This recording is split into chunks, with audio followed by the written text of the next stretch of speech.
Wednesday was a really hot one for us, 94 degrees the afternoon high, but we are going to top that for Thursday and for Friday. We're talking upper 90s, maybe even a triple digits for the first time since October 4th of 2019. So it's been several years since we've seen this kind of heat, but I want to also pay attention to what that heat feels like. 98, 100, that's what a thermometer is going to read, but the heat index, which factors in the level of humidity in the air, is going to be well into the hundreds. So it feels like the hundreds for both today and tomorrow from about noon through 7 o'clock. That puts us in the danger category where heat stroke is possible. That's a fatal issue, and heat exhaustion is likely. You want to make sure that you're avoiding extended amounts of time outside and you're staying hydrated. And I know that this all sounds like really obvious things, but heat stress can really sneak up on you. So for exhaustion, we're talking about dizzy or faintness, cool, clammy hands, nausea, rapid pulse. If you have any of these type of symptoms,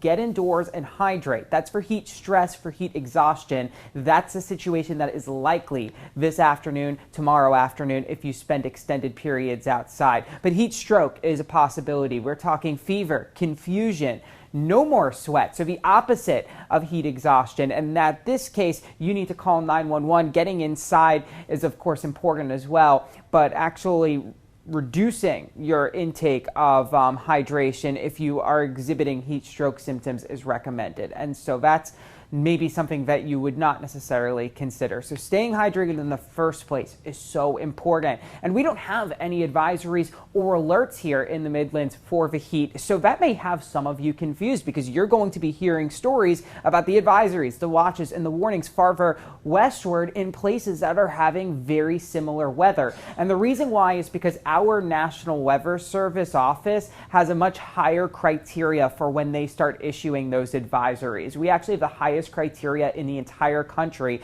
The heat index needs to be 110 degrees for them to start issuing heat advisories. I mean, it's a possibility that they do end up issuing advisories because we are going to be very close to that 110 degree criteria.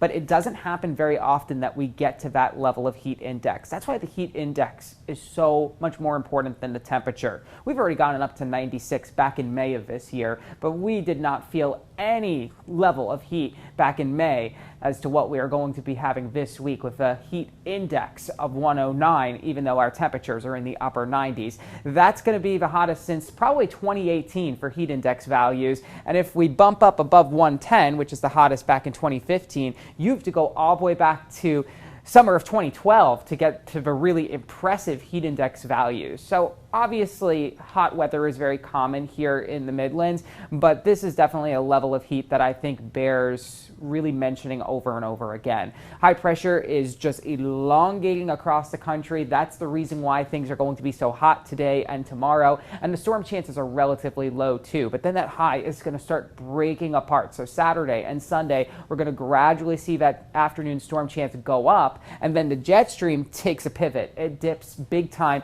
So we have a flip of the pattern for next week. Monday, Tuesday, Wednesday, we're featuring a lot more rain, and the heat will continue farther westward. So this is the one good takeaway from all of the rain we've seen so far this summer. It's going to keep this heat very short-lived. Saturday and Sunday are both hot as well, with highs in the upper 90s, gonna feel like the hundreds in the afternoon. But Monday and Tuesday, our rain chances are up and our temperatures are down.